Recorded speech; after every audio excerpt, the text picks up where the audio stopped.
Oke guys, kali ini kita akan mengomentari berita yang akan ngebahas tentang perkembangan konflik yang terjadi di Timur Tengah. Nah, untuk mengetahui konteksnya, mari kita bersama simak beritanya. Kita mulai videonya. Perkembangan perang Amerika Serikat, Israel, dan juga Iran, serta isyarat dari Donald Trump untuk mempertimbangkan mengakhiri operasi militer terhadap Iran, tetapi menolak gencatan senjata, kita akan bahas bersama dengan dosen hubungan internasional Presiden University, Teguh Resasya. Selamat pagi, Pak Teguh. Bagi Indonesia. Baik, Pak Teguh, ini pernyataan yang disampaikan oleh Presiden Amerika Serikat Donald Trump yang memberikan sinyal soal berakhirnya pertempuran di sana, namun menolak untuk gencatan senjata. Anda membacanya ini memang betulkah tujuan-tujuan selama ini yang diinginkan Amerika Serikat sudah hampir tercapai seperti Trump bilang? Saya justru punya pemikiran yang sebaliknya ya. Pertama, tujuan dari perang itu sendiri sudah tidak tercapai. Mulai dari target yang 4 hari malah berujung ke 3 minggu. Dengan Iran yang menolak berunding karena Iran adalah negara yang diserang dan karena itu wajib mempertahankan dirinya secara hukum internasional. Kedua, Tuh ya, jadi kalau misalnya udah lebih dari target, misalnya yang awal 4 hari gitu, jadi 3 minggu, berarti kan biaya perang yang dibutuhkan itu bisa melonjak sangat tinggi gitu. Yang awal 4 hari tiba-tiba jadi 21 hari gitu kan. Itu kan berarti udah lebih 5 kali lipatnya. Berarti kan biaya yang dikeluarkan mungkin lebih dari 5 kali lipat dari kebutuhan awal gitu. Yang harusnya sebentar gitu, tapi semakin lama maka semakin mahal perang tersebut gitu ya. Jadi mungkin itu akan membebani negara-negara yang terlibat dalam peperangan tersebut. langsung lama, maka semakin besar pula lah peluang Presiden Donald Trump ini dijatuhkan atau impeachment. Karena perang ini sudah jelas-jelas melanggar hukum nasional Amerika Serikat dan hukum internasional. Dan ketiga, perang ini yang semakin luas ini berpotensi menjatuhkan kredibilitas Partai Republik dalam pemilihan umum setelah bulan November tahun ini. Bahkan lebih jauh lagi, memudarkan reputasi Partai Republik untuk jangka panjang. Jadi statement Trump itu dimensinya luas sekali. Keempat, Gitu ya, jadi kayak apa ya, di Amerika kan menganut sistem ini ya, dua partai. Jadi ada yang Republik, ada yang Demokrat gitu. Jadi kalau misalnya yang sekarang berkuasa si Trump itu ada di apa ya, Republik gitu. Nah kalau misalnya si Republik ini dianggap kurang mampu dalam memimpin, maka Demokrat ini bisa memanfaatkan peluang tadi gitu secara politik ya untuk mengambil alih kekuasaan di periode seterusnya gitu. Kalau misalnya wah si Trump nih nggak pantas nih, oh dari Partai Republik itu, jadi Republik tuh bisa disingkirkan gara-gara masalah seperti ini, karena kan tadi biaya yang sangat tinggi itu bisa membuat suatu negara itu harus membayar hartanya gitu. Jadi bukan Trump yang membayar kebutuhan perang tadi, tapi kan kebutuhan dari pajak negara mereka. Jadi kalau pajaknya itu emang disia-siakan, dibuang-buang gitu kan, mungkin dari warga negara Amerika Serikat itu bisa kayak menolak kepemimpinan si Trump ini gitu aja, karena menyenyakan uang pajak mereka gitu ya. Jadi itu ya, ada apa kepentingan politik juga di Amerika gitu. turunkan 2.500 prajurit ke Timur Tengah, maka ini berpotensi menambah kematian tentara Amerika Serikat yang hingga Kayak saat ini jumlahnya masih dirahasiakan. Karena patut diakui, Iran belum menurunkan semua peluru kendalinya yang paling mutakhir. Dan seperti kita ketahui bersama, Iran ini siap untuk perang jangka panjang. Kelima, terus berlanjutnya perang ini semakin memalukan Amerika Serikat karena tidak ada sekutu global yang mendukungnya kecuali Israel. Maka keadaan ini semakin membuka mata dunia jika AS dan Israel adalah sumber malapetaka di muka bumi ini. Keenam, terus berlangsungnya perang ini berpotensi mempersatukan negara-negara di Timur Tengah yang menolak kepemimpinan Amerika Serikat yang terus memporak-porandakan perdamaian di muka bumi, sehingga melahirkan kepaduan dalam masyarakat Islam yang semakin kuat dan bersatu. Ketujuh, gitu ya. Jadi kayak banyak intervensi dari Amerika Serikat gitu ya di Timur Tengah, kayak misalnya bagi Irak tuh ada perang Irak gitu, terus di Afghanistan gitu ya. Jadi banyak campur tangan Amerika Serikat dalam negara-negara yang ada di Timur Tengah ini gitu. Jadi kayak wah ini negara Amerika tuh membawa perdamaian atau malah menyebabkan konflik yang berlangsung sangat lama gitu. Apalagi yang pagi ngelawan bilangnya ngelawan teroris gitu ya, misalnya Lebanon bisa hancur gitu, Irak jadi porak-poranda gitu kan, Afghanistan juga jadi korban juga gitu. Jadi udah banyak negara-negara Timur Tengah gitu ya yang menjadi korban dari operasi Amerika ini. Dan sekarang udah ada negara Iran yang berkonflik dengan Israel Nah, Israel itu kan di backing sama Amerika juga. Jadi Amerika juga terlibat di berbagai perang di Timur Tengah gitu ya, secara tidak langsung. Ini berpotensi menjatuhkan Hmm. kepemimpinan global Amerika Serikat atau Pax Americana dan mengunggulkan kepemimpinan dunia yang baru dipimpin oleh China atau Pax Sinica. Jadi ini adalah 7 interpretasi saya dari penjelasan Donald Trump yang terbaru tersebut. Baik, jadi mungkin kalau kita baca dari satu sisi gitu, Pak Teguh, ini memang tekanannya lebih ke arah tekanan diplomatik dan juga kemudian militer dan juga politik Amerika Serikat. Tepat sekali, karena Trump ini melihat dalam permainan catur 3 dimensi, dia mulai kalah begitu. Pertama permainan catur political and strategic chessboard dia kalah. Kemudian dalam permainan yang kedua geoeconomic chessboard dia mulai kalah.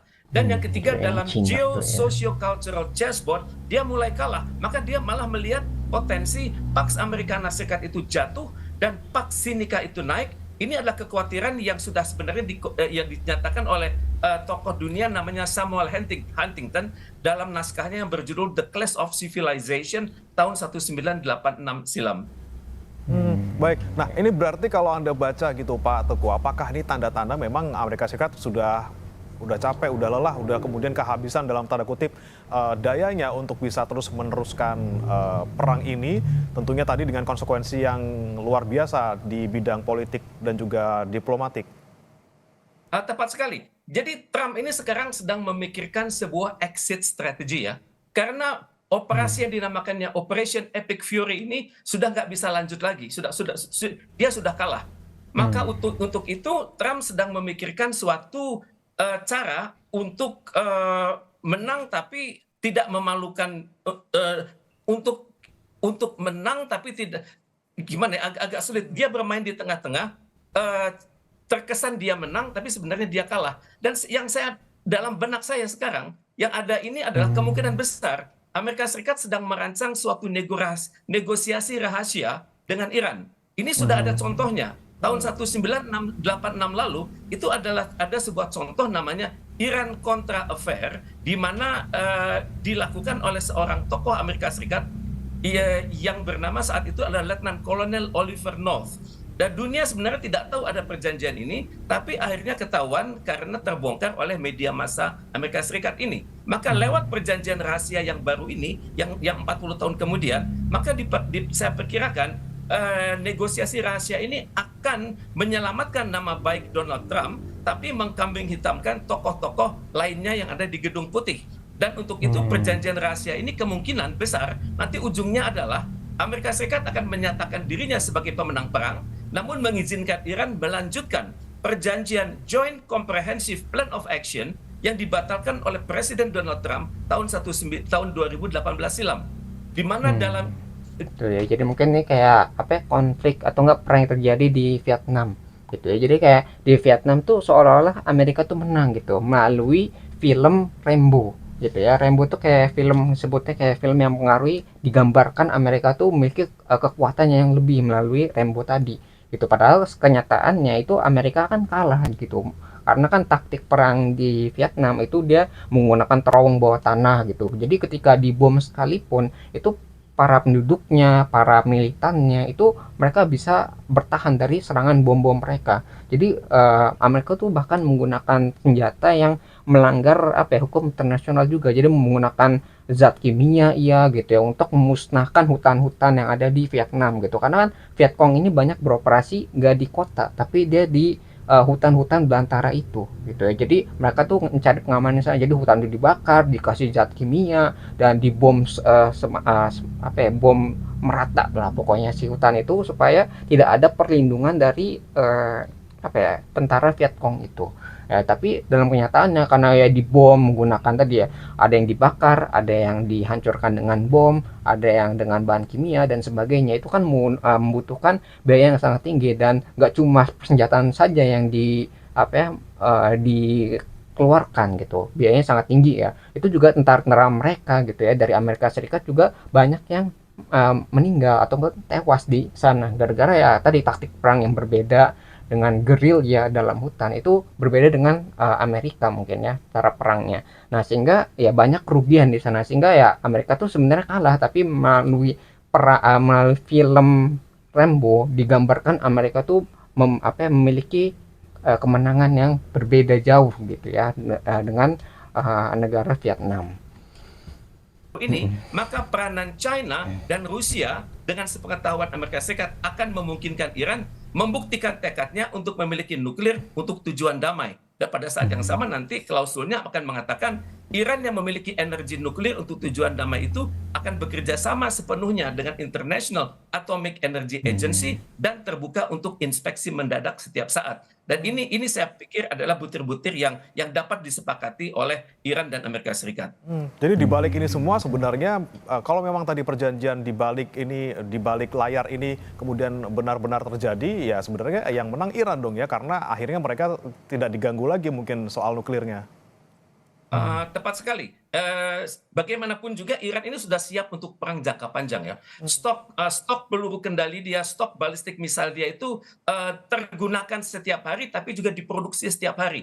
Bahkan Iran sudah siap dengan perang darat, dan juga Iran sudah siap dengan bombardment besar-besaran untuk Selat Hormuz. Karena sudah terbaca sekali pola-pola komunikasinya di selat itu lewat bantuan intelijen dari Rusia dan juga dari China. Dan memang kemungkinan besar Iran akan mendapatkan banyak konsesi karena walaupun konsesi itu akan Iran peroleh, tapi diplomasi publik global pimpinan Amerika Serikat akan menyatakan bahwa mereka adalah yang menang perang tersebut dan mereka akan mengendalikan proyek dari Joint Comprehensive Plan of Action tersebut secara sangat konsisten dan di bawah restu Gedung Putih. Biasa Amerika Serikat akan berperilaku seperti itu.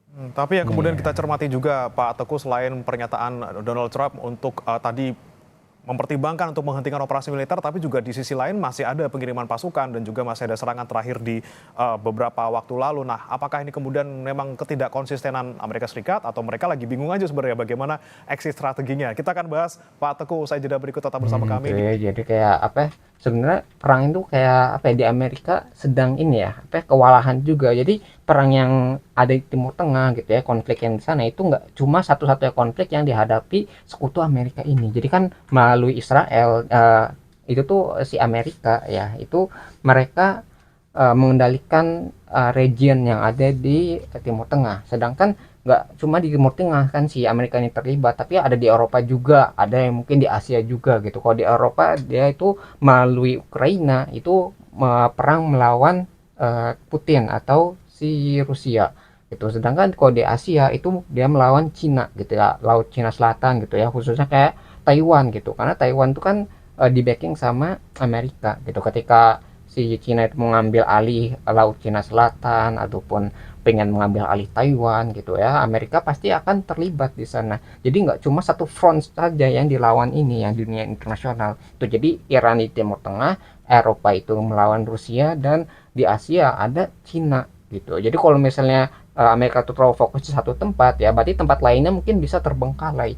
Jadi ada berapa sisi lah si Amerika ini mungkin emang sedang kewalahan gitu. Sedangkan dari luar dari kewalahan dari dalam internalnya juga gitu, dalam negara sendiri itu mungkin sedang kacau juga. Jadi banyak mungkin orang yang pengangguran, orang yang nggak kerja gitu, terus masalah politiknya juga agak kacau gitu ya, sedangnya kayak menghadapi imigran yang ilegal itu kan dalam negerinya sedang kacau, sedangkan dari luarnya dia tertekan dari berbagai sisi gitu, dari masalah perang ini, yang konflik ini, dan masalah perdagangan juga itu sedang perang dengan Cina gitu. Jadi produksinya di Amerika itu sedang menurun karena banyak produk-produk Cina yang masuk ke Amerika. Dan jadi Amerika tuh industrinya sedang menurun juga gitu ya. Jadi banyak hal yang harus dihadapi Amerika, dan si Amerika ini nggak cuma bisa fokus di satu masalah saja di Timur Tengah. Jadi mungkin ya tadi ya harus mengambil cara gimana caranya untuk dia tuh mundur dari konfrontasi yang terjadi di Timur Tengah gitu ya. Mungkin itu yang bisa kita pelajari dari berita ini. Kalau kalian tertarik dengan sumber beritanya, link sudah saya cantumkan di deskripsi video. Mungkin sekian yang bisa saya sampaikan, semoga video bisa bermanfaat. Kurang lebih yang mohon maaf, kita ketemu lagi di pembahasan selanjutnya, insya Allah.